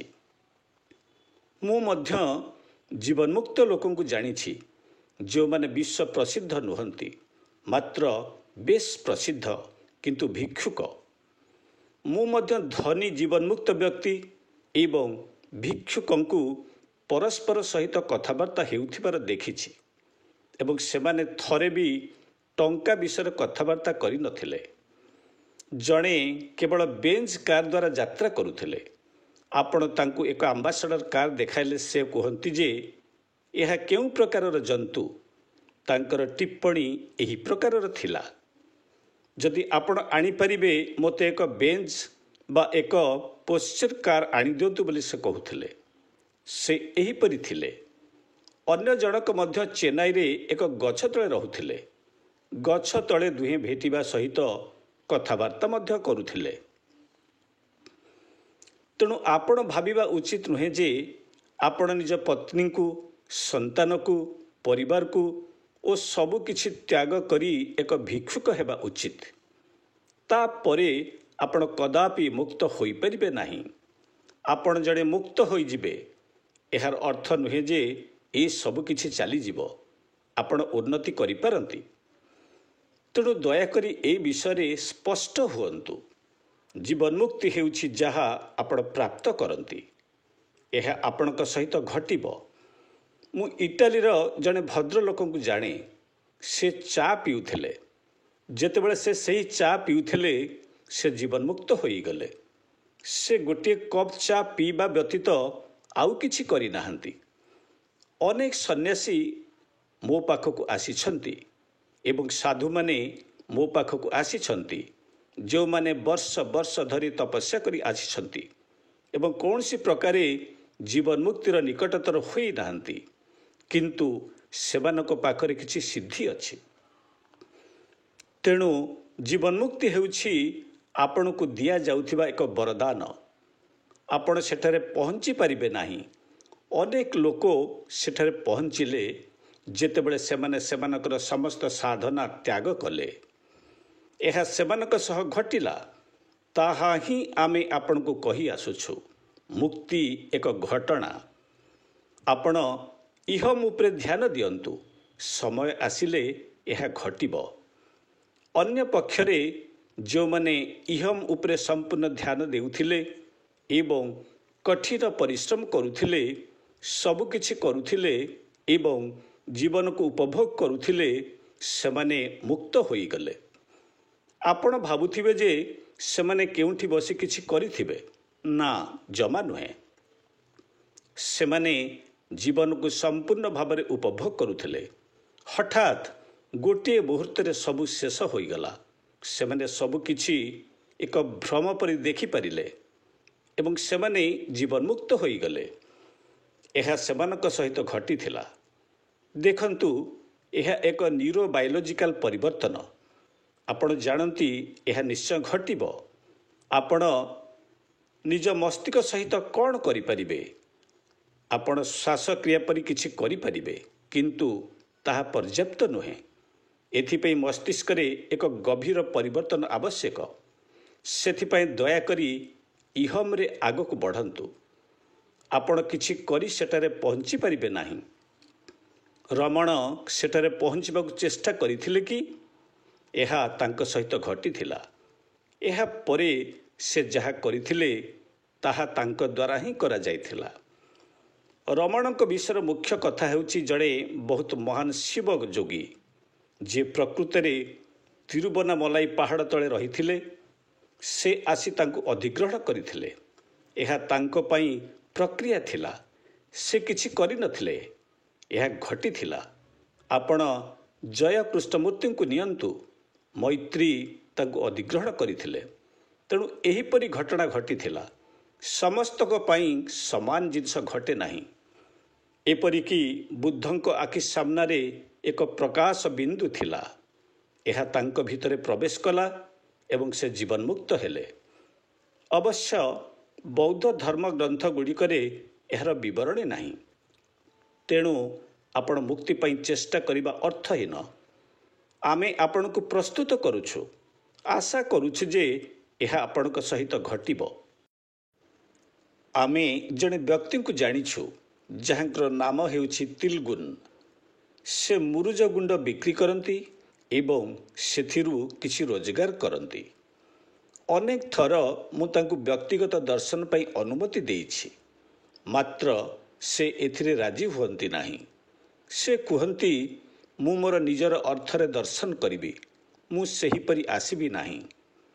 ବହୁତ ଲୋକ ତାଙ୍କୁ ସେହିପରି ଆସିବାକୁ ଅନୁରୋଧ କରନ୍ତି, ମାତ୍ର ସେହିପରି ଆସିବାକୁ ସେ ମନା କରନ୍ତି। ଥରେ ଜଣେ ପରିବା ବିକାଳି ମହିଳା ଆସିଥିଲେ। ମୁଁ ତାଙ୍କୁ ପଚାରିଲି, ଆପଣ କ'ଣ କରନ୍ତି? ସେ କହିଲେ ଯେ ସେ ଜଣେ ପରିବା ବିକାଳି। ମୁଁ ଦାସମାନଙ୍କୁ ପଚାରିଲି କାହିଁକି ସେମାନେ ସେହି ମହିଳାଙ୍କ ଠାରୁ ମୂଲ୍ୟ ନେଉଛନ୍ତି ବୋଲି। ଆମେ ଏପରି ଲୋକମାନଙ୍କୁ ମାଗଣାରେ ଆସିବା ନିମନ୍ତେ ସୁବିଧା ଯୋଗାଇ ଦେବା ଉଚିତ। ଦାସମାନେ କହିଲେ ଯେ ଆମେ ସେହି ମହିଳାଙ୍କୁ ଅନେକ ଥର ଏହା କହିଛୁ, ମାତ୍ର ସେ ଏହା ଶୁଣନ୍ତି ନାହିଁ। ଏହା ପରେ ମୁଁ ତାଙ୍କୁ ପଚାରିଲି ଯେ ବାରମ୍ବାର ମନା କରିବା ସତ୍ତ୍ୱେ ମଧ୍ୟ ଆପଣ କାହିଁକି ଦର୍ଶନ ମୂଲ୍ୟ ଦେଉଛନ୍ତି? ଏହା ଶୁଣି ସେ କହିଲେ, ନା ଭଗବାନ, ସେ ସମୟରେ ଦର୍ଶନ ମୂଲ୍ୟ 5,000 ଟଙ୍କା ଥିଲା। ସେ କହିଲେ ଯେ ମୋର ଦୈନିକ ରୋଜଗାର ହେଉଛି 5,000 ଟଙ୍କା। ମୁଁ ପଚାରିଲି, ଏହା କିପରି ସମ୍ଭବ? ଏହାର ଉତ୍ତରରେ ସେ କହିଲେ ଯେ ମୁଁ ସମୁଦ୍ର କୂଳରେ ବରା ତରକାରୀ ବିକ୍ରି କରେ। ସେଠାରେ ମୁଁ ଆପଣଙ୍କର ଶ୍ରୀମୂର୍ତ୍ତି ରଖିଛି, ଶ୍ରୀ ଆମା ଭଗବାନଙ୍କର ଶ୍ରୀମୂର୍ତ୍ତି। ତେଣୁ ସମୁଦ୍ର କୂଳକୁ ଆସୁଥିବା ଆପଣଙ୍କର ସବୁ ଭକ୍ତମାନେ ମୋ ଦୋକାନକୁ ଆସନ୍ତି। ଏହିପରି ମୁଁ ରୋଜଗାର କରେ। ତେଣୁ ମୁଁ ଭାବେ ଯେ ଏଥିପାଇଁ ମୁଁ ଆପଣଙ୍କ ନିକଟରେ ଋଣୀ ଅଟେ ଏବଂ ମୋତେ କିଛି ଅର୍ପଣ କରିବାର ଅଛି। ପ୍ରକୃତରେ ମୁଁ ଜାଣିପାରିଲି ଯେ ସେହି ମହିଳା ଜଣକ ଖୁବ୍ ଉଚ୍ଚ ଚୈତନ୍ୟ ସ୍ଥିତିରେ ଅଛନ୍ତି। ପରବର୍ତ୍ତୀ ସମୟରେ ମୁଁ ଜାଣିପାରିଲି ଯେ କିଛି ଲୋକ ତାଙ୍କ ନିକଟକୁ ଯାଆନ୍ତି ଏବଂ ସେ ସେମାନଙ୍କ ସହିତ କଥା ହୁଅନ୍ତି ଓ ସେମାନଙ୍କର ମାର୍ଗଦର୍ଶନ କରନ୍ତି। ଥରେ ମୋ ପାଖକୁ ଜଣେ ମହିଳା ଆସିଥିଲେ। ସେ କହିଲେ ଯେ ସେ ତାଙ୍କର ସ୍ୱାମୀଙ୍କୁ ମାଡ଼ ମାରନ୍ତି। ତେଣୁ ମୁଁ ତାଙ୍କୁ ପଚାରିଲି ଯେ କ'ଣ ମୁଁ ଆପଣଙ୍କର ସ୍ୱାମୀକୁ ଭେଟି ପାରିବି କି? ସେ କହିଲେ ହଁ, ଏବଂ ପରବର୍ତ୍ତୀ ସମୟରେ ସେ ତାଙ୍କର ସ୍ୱାମୀଙ୍କୁ ନେଇକି ଆସିଲେ। ମୁଁ ତାଙ୍କୁ ପଚାରିଲି, ଏପରି ଲାଗୁଛି ଯେ ଆପଣଙ୍କର ସ୍ତ୍ରୀ ଆପଣଙ୍କୁ ମାରନ୍ତି। ସେ କହିଲେ, ହେ ପ୍ରଭୁ, ସେ ବହୁତ ଭୟଙ୍କର। ସେ ମୋତେ ମୁଥ ମାରନ୍ତି ଶ୍ରୀ ଭଗବାନ। ଏବଂ ସେ ଏହା ଦେଖାଇ ଦେଲେ ଯେ ତାଙ୍କର ସ୍ତ୍ରୀ କିପରି ତାଙ୍କୁ ମୁଥ ମାରନ୍ତି। ସେ କହିଲେ ଯେ କେବଳ ତାଙ୍କୁ ନୁହେଁ, ପୋଲିସ ଅଧିକାରୀମାନଙ୍କୁ ମଧ୍ୟ ସେ ମୁଥ ମାରନ୍ତି। ଏଥିପାଇଁ ସେ ଅନେକ ଥର ଜେଲ ମଧ୍ୟ ଯାଇଛନ୍ତି। ତେଣୁ ପୋଲିସ ଅଧିକାରୀମାନେ ମଧ୍ୟ ତାଙ୍କୁ ଭୟ କରନ୍ତି। ଅଯଥାରେ ସେମାନେ ଏହି ମହିଳାଙ୍କ ସହିତ କଳହରେ ପଡ଼ିବାକୁ ଚାହାନ୍ତି ନାହିଁ, କାରଣ ସେ ସେମାନଙ୍କ ନାମରେ ଆଇନଗତ ଅଭିଯୋଗ ଆଣିଥାନ୍ତି। ଯେକୌଣସି କାରଣରୁ ପୋଲିସ ଆସିଥିଲେ ମଧ୍ୟ ସେ ସେମାନଙ୍କୁ ମୁଥ ମାରନ୍ତି। ଏହାପରେ ମୁଁ ଶୁଣିବାକୁ ପାଇଲି ଯେ କଲେଜର ପ୍ରଫେସରମାନେ ତାଙ୍କ ନିକଟକୁ ଧର୍ମ ସମ୍ବନ୍ଧରେ ଆଲୋଚନା କରିବାକୁ ଆସନ୍ତି ତାଙ୍କର ଅନେକ ଭକ୍ତ। ମୁଁ ତାଙ୍କୁ ପଚାରିଲି, କ'ଣ ଏହା ସତ୍ୟ ଅଟେ କି? ସେ କହିଲେ ହଁ। ମୁଁ ପୁଣି ପଚାରିଲି, ଏହା କିପରି ସମ୍ଭବ? ସେ କହିଲେ, ମୁଁ କେବଳ ଗୋଟିଏ କଥା ଜାଣିଛି ଶ୍ରୀ ଭଗବାନ। ମୁଁ କେବଳ ଆନ୍ତରିକ ସତ୍ୟନିଷ୍ଠତା ସମ୍ବନ୍ଧରେ ହିଁ ଜାଣିଛି। ମୁଁ କେବଳ ସେତିକି ହିଁ ଜାଣିଛି। ମୋ ପାଖକୁ କେହି ଆସିଲେ ମୁଁ କେବଳ ତାହା ହିଁ କହିଥାଏ। ମୋତେ ଏହାର ଏକ ଉଦାହରଣ ଦେବା ପାଇଁ ମୁଁ କହିଲି। ସେ କହିଲେ ଯେ ସେ ଲୋକମାନଙ୍କ ପାଇଁ ପ୍ରାର୍ଥନା କରନ୍ତି। କେହି ଜଣେ ରାସ୍ତାରେ ଥରେ ତାଙ୍କ ପାଖକୁ ଆସିଥିଲେ। ସେ ତାଙ୍କୁ କହିଲେ ଯେ ମୋର ଏକ ଗୃହ ନିର୍ମାଣ କାର୍ଯ୍ୟ ଚାଲିଛି। ମୋ ପାଖରେ ଏଥିପାଇଁ ଟଙ୍କା ନାହିଁ। ତୁମେ ଟିକେ ମୋ ପାଇଁ ପ୍ରାର୍ଥନା କରିବ, କାରଣ ତୁମର ପ୍ରାର୍ଥନା ତୁମ ଈଶ୍ୱର ନିଶ୍ଚୟ ଶୁଣନ୍ତି। ଦେଖ, ସେହି ଅର୍ଥ ଯଦି ମୋ ପାଖକୁ ଆସିଯାଏ, ତେବେ ମୋର ଗୃହ ନିର୍ମାଣ କାର୍ଯ୍ୟ ସୁରୁଖୁରୁରେ ହୋଇଯିବ। ତେଣୁ ମୁଁ ଆନ୍ତରିକ ସତ୍ୟନିଷ୍ଠତାର ସହିତ ପ୍ରାର୍ଥନା କରିଲି। ମୁଁ ଭଗବାନଙ୍କୁ ଏହା କହିଲି ଯେ ଶ୍ରୀ ଭଗବାନ, ଏହି ମହିଳା ଜଣକ ଆସିଛନ୍ତି। ମୁଁ ତାଙ୍କ ପାଇଁ ଆଦୌ ହେଲେ ଯତ୍ନଶୀଳ ନୁହେଁ। ସେ ଭିକାରୀ ହୋଇଯାଆନ୍ତୁ କିମ୍ବା ତାଙ୍କର ନିଜର ଗୃହ ନିର୍ମାଣ ହୋଇଯାଉ, ଏଥିପାଇଁ ମୁଁ ତିଳେ ହେଲେ ଚିନ୍ତିତ ନୁହେଁ। ଏହା ହିଁ ମୋର ସତ୍ୟ ଶ୍ରୀ ଭଗବାନ। ତଥାପି ସେ ମୋ ପାଖକୁ ଆସି ମୋତେ ତାଙ୍କ ପାଇଁ ପ୍ରାର୍ଥନା କରିବାକୁ କହିଛନ୍ତି। ମୁଁ ଜଣେ ଗୁଣ୍ଡା ବୋଲି ଜାଣି ମଧ୍ୟ ସେ ପ୍ରଥମେ ମୋତେ ତାଙ୍କ ପାଇଁ ପ୍ରାର୍ଥନା କରିବାକୁ କହୁଛନ୍ତି। ଏବଂ ମୋର ନାମ ଚେନ୍ନାର ଏହି ଅଞ୍ଚଳରେ ବିଖ୍ୟାତ ଅଟେ। ତେଣୁ ମୁଁ ମୋର ପ୍ରତିଷ୍ଠାକୁ ରକ୍ଷା କରିବାକୁ ଚାହେଁ। ମୋର ପ୍ରତିଷ୍ଠା ରକ୍ଷା କରିବା ପାଇଁ ଆପଣ ତାଙ୍କୁ ତାଙ୍କର ଗୃହ ନିର୍ମାଣ ପାଇଁ ଅର୍ଥ ଦିଅନ୍ତୁ। ତାଙ୍କର ପ୍ରାର୍ଥନା ଏହିପରି ଥିଲା। ଏବଂ ପରିଶେଷରେ ସେହି ମହିଳାଙ୍କୁ ତାଙ୍କର ଗୃହ ନିର୍ମାଣ ପାଇଁ ଟଙ୍କା ମିଳିଲା। ସେ କହିଲେ ଯେ ମୁଁ ଏହିପରି ଧୀରେ ଧୀରେ ପ୍ରସିଦ୍ଧ ହୋଇଛି ଏବଂ ମୁଁ କେବଳ ଏତିକି ଜାଣିଛି ଯେ ମୁଁ ସତ କୁହେ। ଶ୍ରୀ ଭଗବାନ, ଏହା ହିଁ ମୋର ସତ୍ୟ। ମୋର କୌଣସି ଅନୁଭୂତି ନାହିଁ, ପ୍ରେମ ନାହିଁ, କିଛି ହେଲେ ନାହିଁ, କିନ୍ତୁ ମୋର ନାମ ବହୁତ ମହତ୍ତ୍ୱପୂର୍ଣ୍ଣ। ଭଗବାନ, ଦୟାକରି ଏହା କରନ୍ତୁ। ଏହି ଭାବରେ ସେ ବହୁତ ସମସ୍ୟା ପାଇଁ କାର୍ଯ୍ୟ କରୁଥିଲେ ଏବଂ ଲୋକମାନେ ତାଙ୍କ ପାଖକୁ ଆସୁଥିଲେ। ତାଙ୍କର ଏହି ଆନ୍ତରିକ ସତ୍ୟନିଷ୍ଠତା ସମ୍ବନ୍ଧରେ ଅଧିକ ସ୍ପଷ୍ଟ ହେବା ପାଇଁ ଅଧ୍ୟାପକମାନେ ମଧ୍ୟ ତାଙ୍କ ନିକଟକୁ ଯାଉଛନ୍ତି। ତେଣୁ ଯଦି ଆପଣ ତାଙ୍କୁ ଭଲ ଭାବରେ ଦେଖିବେ, ତେବେ ଜାଣିପାରିବେ ଯେ ସେ ଜୀବନମୁକ୍ତ ଅଟନ୍ତି। ସେ ସେପରି ଅସଭ୍ୟ ଭାଷା ପ୍ରୟୋଗ କରିଲେ ମଧ୍ୟ ପ୍ରକୃତରେ ଆପଣ ଅନୁଭବ କରିବେ ଯେ ସେ ଜୀବନମୁକ୍ତ ଅଟନ୍ତି। ତେଣୁ ଅନେକ ଲୋକ ଏହାକୁ ପ୍ରାପ୍ତ କରିସାରିଲେଣି।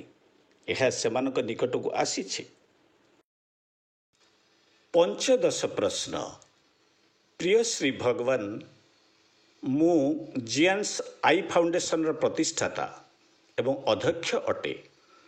ଏକ ଦଶନ୍ଧି ଧରି ମୁଁ ନେତ୍ରଦାନ, ଚର୍ମଦାନ ଓ ଶରୀର ଦାନକୁ ଏକ ପବିତ୍ର କାର୍ଯ୍ୟ ଭାବରେ ବିବେଚନା କରି ଏହି ସଂସ୍ଥା ମାଧ୍ୟମରେ ଅକ୍ଲାନ୍ତ ଭାବରେ କାର୍ଯ୍ୟ କରିଆସୁଛି।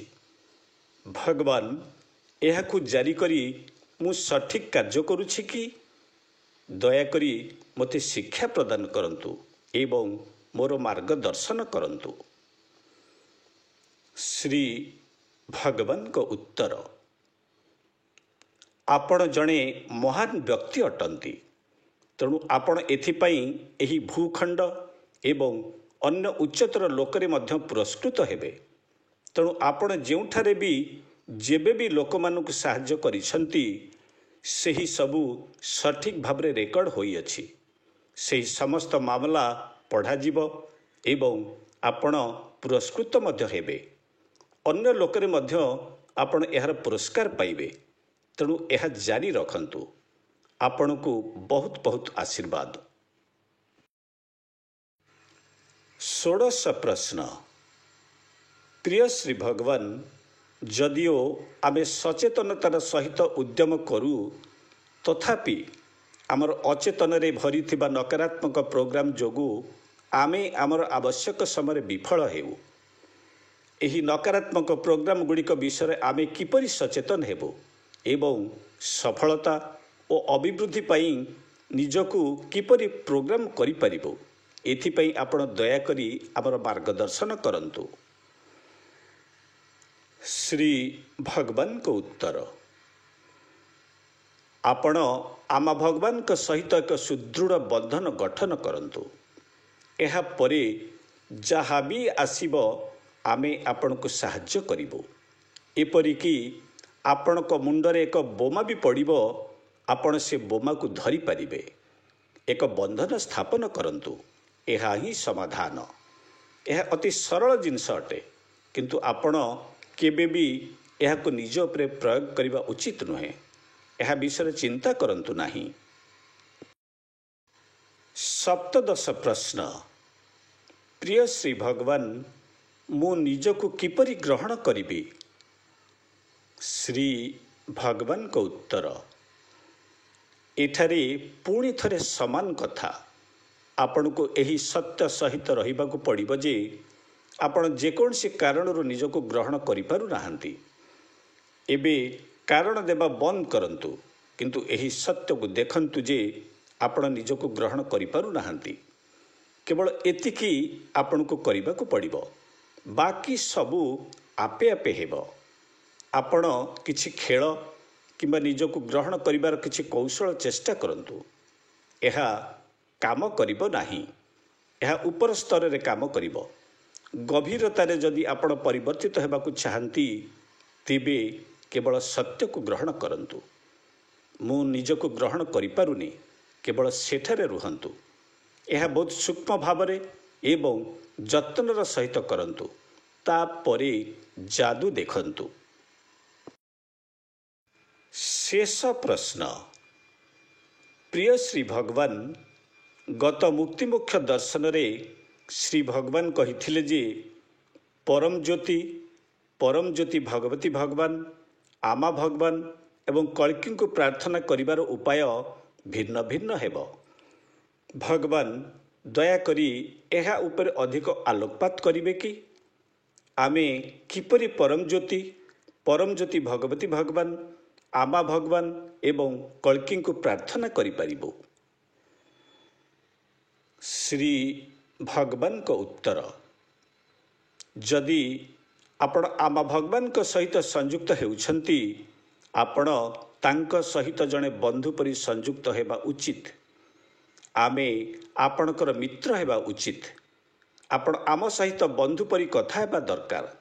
ସର୍ବୋତ୍ତମ ଫଳାଫଳ ପ୍ରାପ୍ତ କରିବା ପାଇଁ ଆପଣଙ୍କୁ ଆମ ସହିତ ଏପରି ସମ୍ପର୍କ ରଖିବାକୁ ପଡ଼ିବ।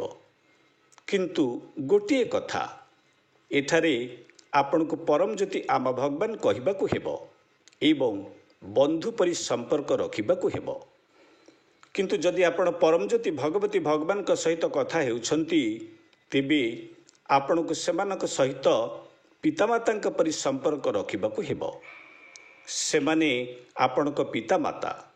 ଆପଣ ସେମାନଙ୍କ ସହିତ ପିତାମାତାଙ୍କ ପରି ସଂଯୁକ୍ତ ହେବା ଉଚିତ। ଯଦି ଆପଣ ପରମ ଜ୍ୟୋତିଙ୍କ ସହିତ ସଂଯୁକ୍ତ ଅଛନ୍ତି ତେବେ ଆପଣ ପରମ ଜ୍ୟୋତିଙ୍କ ସହିତ ଈଶ୍ୱରଙ୍କ ପରି ସମ୍ପର୍କ ରଖିବା ଉଚିତ। ସେମାନେ ଆପଣଙ୍କର ବନ୍ଧୁ, ପିତାମାତା, ଈଶ୍ୱରଙ୍କ ପରି ସମ୍ପର୍କ ରଖିବେ।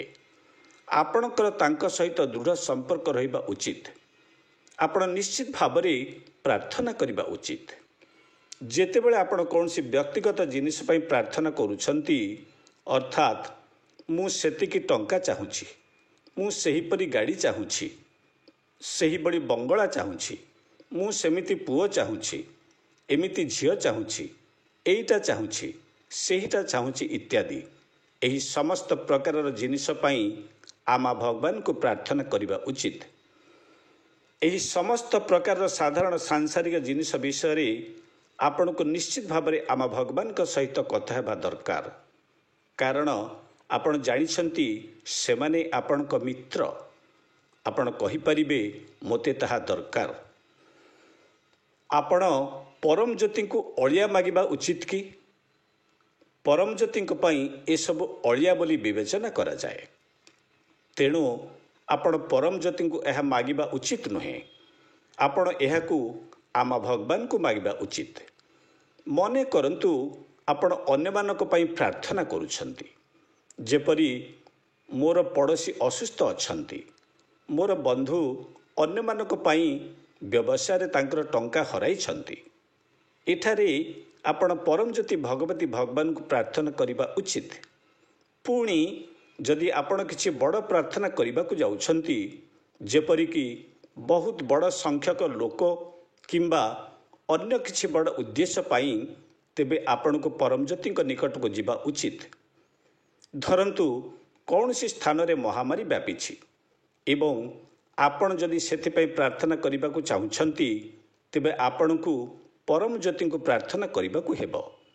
ତାପରେ ଯଦି ଆପଣ ଆପଣଙ୍କ ଦେଶ ପାଇଁ ପ୍ରାର୍ଥନା କରିବାକୁ ଚାହୁଁଛନ୍ତି, ଗୋଟିଏ ଗାଁ ପାଇଁ ପ୍ରାର୍ଥନା କରିବାକୁ ଚାହୁଁଛନ୍ତି, ଯଦି ଆପଣ ବର୍ଷା ଆସିବାକୁ ଚାହୁଁଛନ୍ତି, ଆପଣ ଯଦି ବନ୍ୟା ବନ୍ଦ କରିବାକୁ ଚାହୁଁଛନ୍ତି କିମ୍ବା ଯୁଦ୍ଧ ସମୟରେ ଅଥବା ସେହିପରି କିଛି ଚାହୁଁଛନ୍ତି, ତେବେ ଆପଣଙ୍କୁ କଳ୍କୀଙ୍କୁ ପ୍ରାର୍ଥନା କରିବାକୁ ପଡ଼ିବ। ଏହା ଭଲ ଭାବରେ ଜାଣି ରଖନ୍ତୁ ଯେ କଳ୍କୀ ହେଉଛନ୍ତି ଏହି ଯୁଗର ଅବତାର, କୌଣସି ଭୌତିକ ଅବତାର ନୁହନ୍ତି। ସ୍ପଷ୍ଟ ହୁଅନ୍ତୁ ଯେ କଳ୍କୀ ଘୋଡ଼ା ଉପରେ ବସିଛନ୍ତି। ବର୍ତ୍ତମାନ ଯଦି ଆପଣଙ୍କୁ ତାଙ୍କୁ ପ୍ରାର୍ଥନା କରୁଛନ୍ତି, ତେବେ ଆପଣ ତାଙ୍କୁ ବାସ୍ତବରେ ଦେଖିପାରିବେ। ଆପଣ ତାଙ୍କୁ ଖଣ୍ଡା ଧରି ଘୋଡ଼ା ଉପରେ ବସିଥିବାର ଦେଖିପାରିବେ। ବେଳେବେଳେ ଆପଣ ନିଜକୁ ଅନ୍ୟ ଏକ ଘୋଡ଼ାରେ ତାଙ୍କ ପଛରେ ଚାଲୁଥିବାର ଦେଖିପାରିବେ। କଳ୍କୀ ଭିନ୍ନ ଅଟନ୍ତି। ଉଦାହରଣ ସ୍ୱରୂପ ଜାପାନରେ ଆମର ଅଧିକାଂଶ ଜାପାନୀ ଅନୁଗାମୀ କେବଳ କଳ୍କୀଙ୍କୁ ପୂଜା କରନ୍ତି। ଏହାର ବିଶେଷ କାରଣ ହେଉଛି ତାଙ୍କ ପାଖରେ ଫୁକୁସିମା ପରମାଣୁ ରିଆକ୍ଟର ଥିଲା। ଯେଉଁ ଫୁକୁସିମା ରିଆକ୍ଟର ଚାରିପାଖରେ କଳ୍କୀ ବୁଲୁଥିବାର ଭିଡ଼ିଓ ତାଙ୍କ ପାଖରେ ଥିଲା। ତେଣୁ ଜାପାନୀ ଲୋକମାନେ କଳ୍କୀଙ୍କ ସହିତ ଅଧିକ ସଂଯୁକ୍ତ ଅଟନ୍ତି। ଏବେ ମଧ୍ୟ ସେମାନେ ସୁନାମି କିମ୍ବା ଅନ୍ୟ କିଛି ପ୍ରାକୃତିକ ବିପର୍ଯ୍ୟୟରୁ ବଞ୍ଚିବା ପାଇଁ କଳ୍କୀଙ୍କୁ ପ୍ରାର୍ଥନା କରୁଛନ୍ତି। ଏହିପରି କଳ୍କୀଙ୍କ ଆଗମନ କିଛି ମାତ୍ରାରେ ବିଶ୍ୱସ୍ତରୀୟ ହୋଇଥାଏ, ଯେଉଁଠାରେ ଜନସାଧାରଣ ଜଡ଼ିତ ଥାଆନ୍ତି। ଯେପରି ଆରବ ଦେଶରେ ବସନ୍ତ ଋତୁରେ କଳ୍କୀଙ୍କୁ ଆକାଶ ମାର୍ଗରେ ଯାଉଥିବାର ସ୍ପଷ୍ଟ ଭାବରେ ଦେଖାଯାଇଥିଲା। ବିଶ୍ୱର ଅନେକ ସ୍ଥାନରେ କଳ୍କୀ ଘୋଡ଼ା ଉପରେ ବସିଥିବାର ଅନେକ ପ୍ରମାଣ ଆମକୁ ମିଳିଛି। ଆପଣଙ୍କ ପାଖରେ ଯେଉଁ ନୂତନ କଳ୍କୀ ଶ୍ରୀମୂର୍ତ୍ତି ଅଛି, ମୁଁ ଭାବୁଛି ତାହା ବୋଧହୁଏ ବାସ୍ତବରେ ଆମେରିକାର କଲୋରାଡୋ କିମ୍ବା ଅନ୍ୟ କୌଣସି ସ୍ଥାନରେ ପ୍ରତ୍ୟକ୍ଷ ହୋଇଥିଲେ। ତେଣୁ କଳ୍କୀ ବଡ଼ ବଡ଼ କାର୍ଯ୍ୟ ପାଇଁ ଅଛନ୍ତି। କଳ୍କୀ ଭାରତକୁ ବିଶ୍ୱଗୁରୁ କରୁଛନ୍ତି। ସନାତନ ଧର୍ମରେ କଳ୍କୀ ଅଛନ୍ତି। ଭଗବାନ ମୋତେ କାର ଦରକାର, ଏଥିପାଇଁ ଆମ ଭଗବାନ ସର୍ବୋତ୍ତମ ଅଟନ୍ତି। ମୋର ପଡ଼ୋଶୀ ଯକୃତରେ ଚର୍ବି ଯୋଗୁଁ ଅସୁସ୍ଥ, ପରମଜ୍ୟୋତି ଭଗବତୀ ଭଗବାନଙ୍କୁ ପ୍ରାର୍ଥନା କରିବା ସର୍ବୋତ୍ତମ ଅଟେ।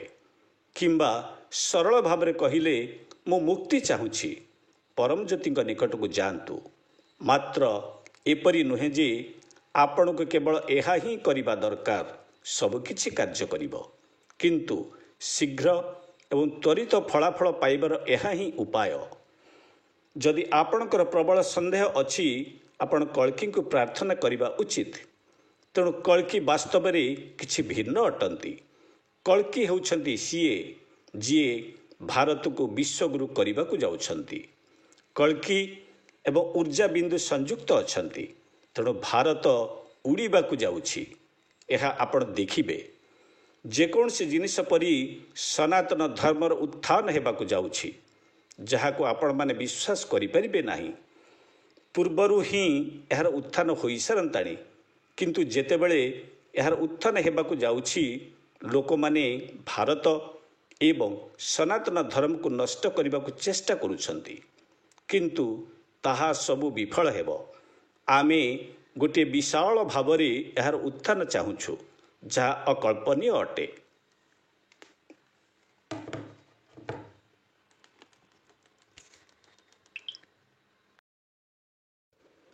ଆମକୁ ମୁକ୍ତିମୋକ୍ଷ କ୍ଲାସରେ ଏହି ଦିବ୍ୟ ଜ୍ଞାନ ପ୍ରଦାନ କରିଥିବାରୁ ଆମେ ଜ୍ଞାନ ପ୍ରଦାତା ଶ୍ରୀ ଭଗବାନଙ୍କୁ ହାର୍ଦ୍ଦିକ କୃତଜ୍ଞତା ଓ କୋଟି କୋଟି ଧନ୍ୟବାଦ ଅର୍ପଣ କରୁଛୁ।